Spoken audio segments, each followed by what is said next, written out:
Yeah, yeah, No, that's stupid. I'm going to start over again. yeah. Three, two, one. Hey, it's Patrick Coyle, artist in progress, and I suck at seeking advice. So today, I'm talking to storyboard artist Frankie Davis. Frankie Davis? Yes. The storyboard artist? Yeah. This isn't the self talk episode. Why are we doing this? I don't know. Frankie is an all around swell guy who lives and works in Los Angeles as a storyboard artist for TV. In our conversation, we talk about finding animation or art related jobs in unexpected places, the importance of networking, and his best piece of advice for people just starting out. So let's get to it.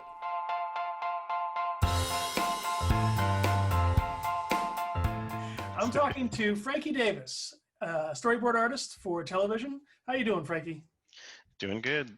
Thanks for having me, Patrick. Sure thing. Is everything safe where you are? I know that the weather out there has been hot and fiery. Yeah, it's safe-ish. Hasn't been too dusty in the past couple days. But yeah, for not for everyone in the LA County, unfortunately, but in my area, it's been okay. No, that's good. Good. Yeah.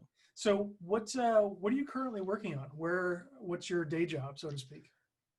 Current day job is just as you could call it self-employment. Just kind of doing my own personal projects and for personal projects of friends, kind of trying to collaborate and kind of keep the gears turning in a way. Because my last contract ended like last month, I believe, and yeah, when you kind of finish on a project and you kind of are put in your own like self-driven mode, it's sometimes you're takes a while to like find a rhythm. Sure. But so that's basically where I'm at doing that, Okay. and yeah. What was that last contract gig? What were you working on? I was working for a studio, kind of newer studio called Apartment D.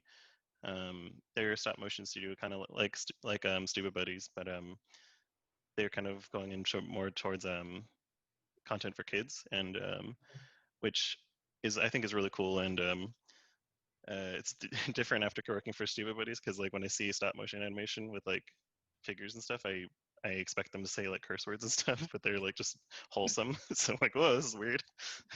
Yeah, so not sure if they announced the stuff that I was working on yet, but Okay. You don't have to name so names if I'll you don't I'll want. hold off. But Yeah, it's probably for the best. yeah, so they do cool, really cool stuff, and yeah, I'd advise everyone to check them out. Give me a quick brief like history of when and how you began as an artist and how you kind of got to where you are today. A lot of people probably have similar stories where I started drawing when I was 3, right out of the womb, Right. which Right. like a lot of people do, and I guess a main difference is whether you continue or not. I guess, which is the whole subject of this. But Right. yeah, I remember really getting into drawing. I think Pokemon was a big like drive for me at the because I loved animals and things that were like animals and monsters and stuff. That was like a big driving force for me to continue drawing, and of course encouragement from the parents also always helps. That's good.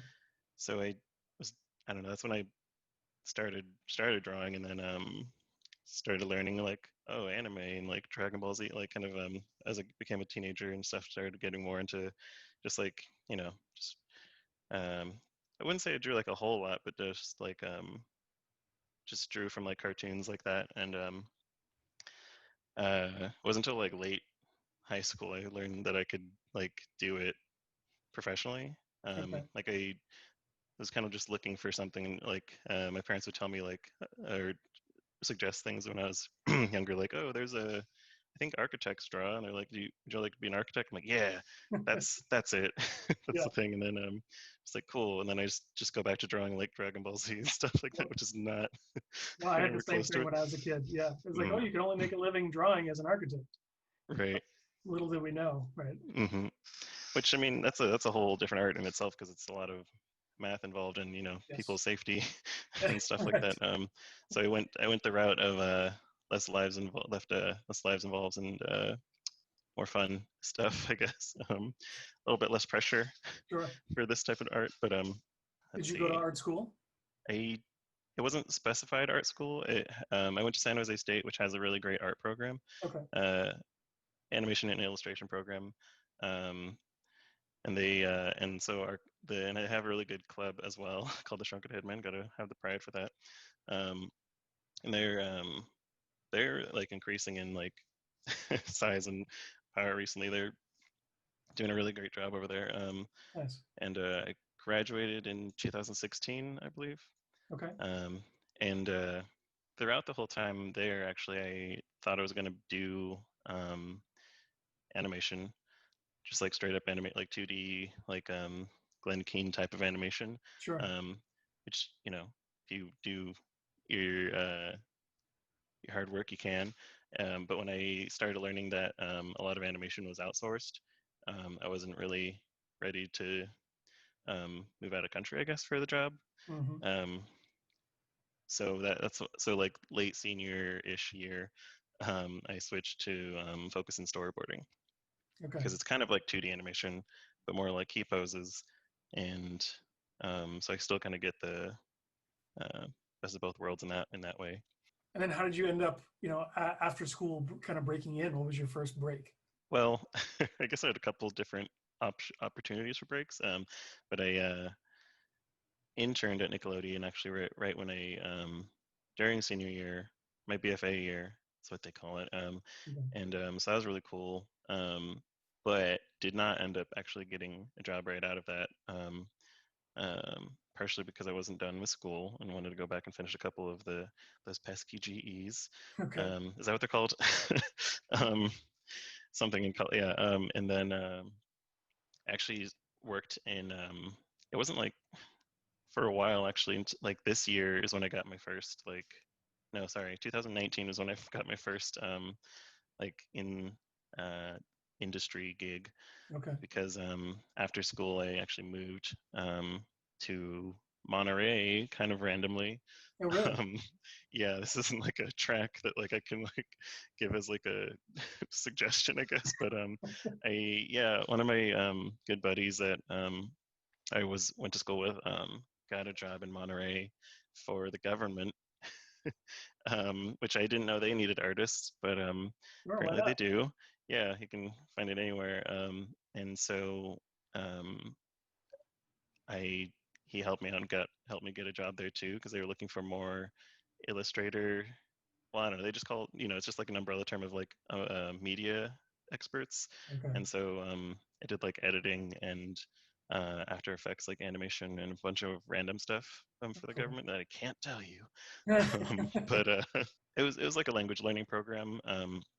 So kind of like go to the car in different languages, but like we animate that for different countries. So you kind of like made um,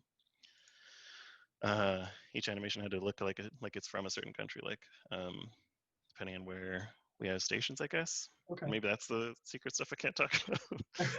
This has got to be annoying when I'm just bringing up subjects like I can't talk about that, but it's very common in the biz. Sure, of course. So yeah, so I worked there for 2 years, I think, and then um, government is pretty helpful to like benefits and stuff. So that after I got the contract kind of just ended, I guess, and so a lot of us got laid off, kind of like out of nowhere. So that was a bummer, but um, I was able to from that I saved up enough money to be able to do the whole like trek over to LA and make the dream happen. Oh, nice. I was like So saying, that worked out. yeah, so that was neat. It just took a couple more years than anticipated. It wasn't bad. Spent time working on my craft and stuff since I had the time. And Monterey is really nice too. So there was like kind of hard to like think about like, oh, I want to go somewhere else that's not Sure. not next to Yeah, a beach. Yeah, why would you want to leave? yeah. So a lot of that came into play as well in my brain. But yeah. So had a good time to kind of work on the craft, I guess. And but my first break was what your question was.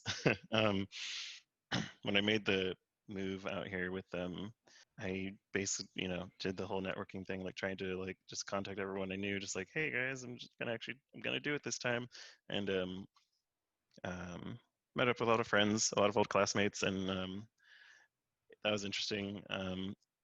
Especially during I think I moved here during a heat wave, so Oh, fun. that was a little bit rough, but yeah, took a couple tests, and for that span of time, it happened kind of quickly.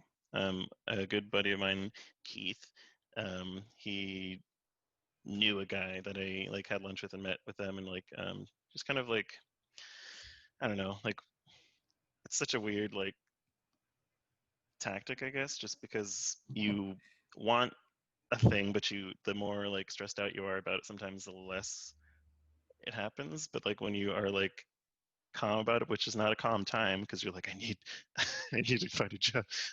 It's really a weird like catch-22 situation. But so I don't know. I really tried to like de-stress my brain while it's happening, or just kind of like, I don't know. I'm not really good at mixers in general, so Okay. I try to just be like, go like meet with people that you're comfortable with and that you can just like talk freely with, and that kind of helped me a lot. And so anyway, so someone knew a guy, my friend's director left to a new show, and then that show needed board artists, and took a test after, and then it was a person that I met, and I knew how they kind of worked a little bit, and so that was I don't know. And then that's when I started working for Stupid Buddies, Oh, um, nice. and the rest is history. So would you say, I mean, were you you say you weren't good at kind of reaching out and like networking before that, or did you have, is that something you had to get comfortable with in order to kind of, It's you kind of know, an ongoing thing, because when you put it under the term of networking, it puts more stress over it, and it makes it more like kind of brings more anxiety in my brain, at least, and I think okay, that's probably the case for other people too. sure. But it's honestly just like a term for like meeting, keeping up with your friends and stuff, like, um and just kind of staying in a loop, I guess. When you're a freelancer, I imagine you have to, right? Yeah. Because you never um know when you're going to need a gig. yeah, and in general, like these, I think a lot of animation gigs that I've, at least the ones that I've been getting, are pretty short. So you have to know, like, I don't know, you have to be prepared for the dry spells, is what other people term them as. Right. I mean, before I got the first gig, that the most advice that I got was like, oh, the first one's the hardest to get, and then once you get the first one, you're good. And then sometimes it was like first and second are your hardest to get, and then once you get that, you'll be fine. And after going through it, I realize it's not because necessarily it gets easier. It's just that you get used to what you have to do. Okay. So it's kind of going to be the same. So like knowing that you have to go through the stress every time, you kind of like, okay, like where can I have like where can I relax my brain in between these sessions of like Yep. of instability, which is a little depressing. So I'm sorry about that, but it's just kind of I mean, it's kind of like adult life in a way. Yeah, it goes with the territory, I guess, right? Yeah, but it's cool. Um, I mean, do you like what yeah, you do? I do. So that's like the main reason I'm going through any of this. So Right. because it's fun, and um, it's what I know how to do at this rate. Doing the jobs is really great, and the people I've worked with, I was lucky enough to have a really fun team and really great people that I'm still in contact with, that I talk to frequently, and hang out, play games. Well, we don't hang out in person right now, Right. Of but course. yeah, digitally hang out like this. Right. For natural introverts, it's a little harder to do the whole like mixer thing, and Sure. just like, keeping it as like a umbrella term of networking. It always kind of sounds like a, a dread word for me, It but does sound pretty serious when you put that yeah, word in front of it. yeah. If you were to give an artist, I realize you've only been working for a few years. You're only out of school for a Mm. few years now, but for anybody who might be in school now, or just trying to get into the business, what would be like the one piece of advice you would give to somebody who's starting out? I have two, Oh, okay. or can I do two? Absolutely. One that's kind of like just real world type of thing, which is just learn to budget your money if Okay. you want to get into the into this as a career. Um, and there's a big thing my dad was a proponent for teaching me, but and I think trying to have like fun while you're working on your craft is a big thing that I have personally been trying to achieve like this past couple years, because sometimes it'll take longer than you expect, and sometimes it might not take longer. So like, because you don't know, like when you're working on the craft, I mean, try to just be in the zone, I guess, or find a way to enjoy it, Sure. because I know that sometimes when you have the pressure of like, this is the drawing that's going to get me the whatever it is, like it puts a lot of pressure on each line that you do, Sure. and that's not what you want. It's not good for your brain. At least I don't think so. No, totally. Yeah. And do you draw for fun these days, or is it like I if it's do. your day job, you're kind of like, I don't want to do that when I'm not working? Sometimes when I have a day job and I like when I first moved over here and had the job in the before times and was driving, like LA's a slog to drive through. So like when you do 8 hours of drawing in a day and then an hour of driving, you kind of don't want, the last thing you want to do is look at an art Sure, sure. or drawing or anything. But yeah, I do still draw for fun. It's it's possible, and I do currently right now when I'm not working. But during the day job, it is a little harder to want to do it for fun. What areas of your this show is called Patrick Tuck's Drawing. What area of your kind of creative toolbox do you feel you suck at? Oh boy, I think it's like finishing a project. Oh, really? um, I'm not sure how vague or how specific you want this, but I That's think fine. yeah, for personal projects, I think finishing like because starting new projects is actually more of a like is easy, but sometimes too easy. So I have a lot of started files and things. Yep. That's a big one. Um, How do you think you solve that? um, You don't have to have the answer. I'm just right, curious. right. Ideally, my thought is that taking things in baby steps and like really like trying to find a thing that keeps you going, like Mhm. for that project, or like if you are not having fun with something at the moment, like don't do it for a little bit and like go do something that you do enjoy and like try to like recharge the creative juices in some way. Mhm. Watch something similar to it, watch something different, or don't even like think about it for a little bit. Like sometimes breaks is really like an important tool to use, and because if you're getting stressed out over something, then that's probably a sign that you need. Projects that I've gotten the most finished are when I'm with a team of people and there's other people kind of like being uh, acting as like a physical trainer slash coach in the art Sure, project, like sure. kind of so if one person's like losing steam, the other people can kind of keep pushing, and you kind of can try to cycle that. Yeah. And sometimes I have one friend whose personality is just kind of like even when he's like tired or just like done, he still kind of keeps going. So like I feel like that is motivating also. Just like the people you're around is really um, good source of creativity, and as long as you have good friends and helpful, and Yeah. are a good friend yourself too. Yeah, totally. Yeah. I find that if you've got somebody else who's kind of relying on you, this I don't know if I would call this guilt, but whether it's my personal Yeah. work or my Mm, day job, I always feel like, okay, I have to get this done because other people are or have put their faith in me to get this done. So that definitely. really lights a fire under me. Yeah. But like if it's just me, then Yeah. nobody's waiting for it, right? Right. So Yeah. that's when I usually, you look in the drawer and you're like, hey, there's those 5 projects I started. Yeah.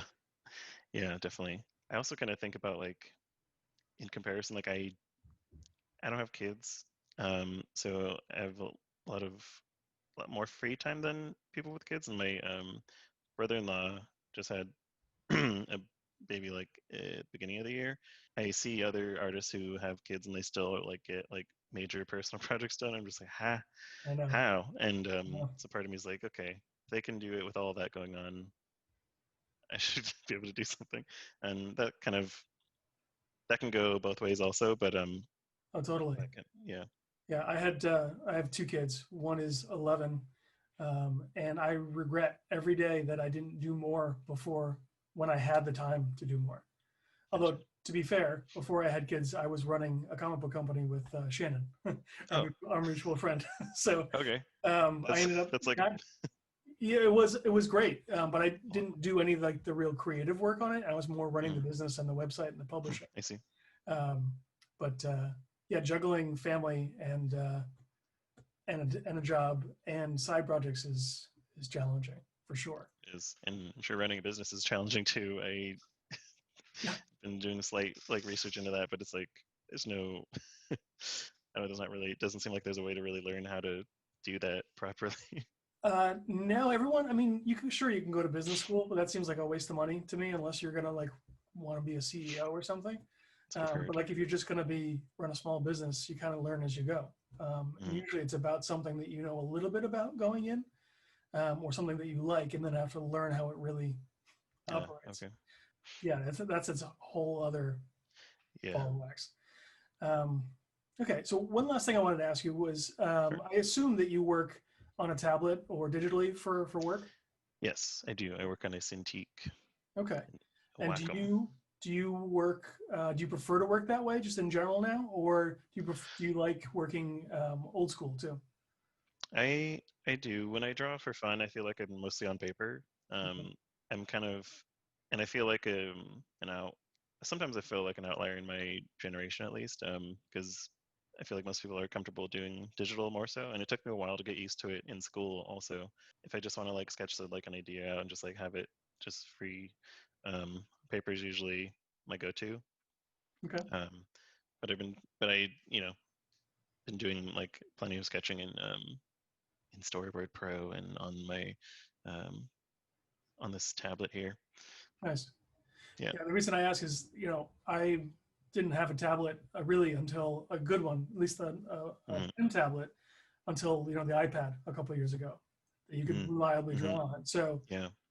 but for me, it took away the fear of the empty page and of messing up, which Okay. is a lot of what kept me from working on stuff. I was like, oh, this Mhm. is gonna suck. But if you screw up, you just, you know, Command Z and you're back. Yeah. Mhm. So I feel like, and that actually works for one of my daughters too. Like she just had um, the greatest fear of trying to create something and being able to undo all the time Yeah. freed both of us up. And now Yeah. we kind of create stuff willy nilly. And if it sucks, trash it. You didn't waste any paper. You didn't waste any ink. Yeah. You didn't waste anything really, other than a little bit Right. of energy. Um, but I still do love. Like I went to school I was classically trained as an illustrator. So working on Mhm. paper with pencil or paint or what have you still has a real allure and romance about it. Yeah. But I also love what you can do on with Photoshop or Procreate or Mhm. all these other programs. It makes it so much easier. Definitely. And you can do it anywhere, particularly on the iPad. You can do it in the car, you can do it on the bus.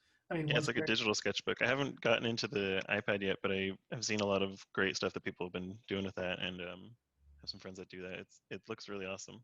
One one funny thing about when you kind of switch between traditional and the digitals, like sometimes when you draw on paper, you have like an instinct to do Control Z, like oh this line, but then it's like nope, this is on paper, forgot.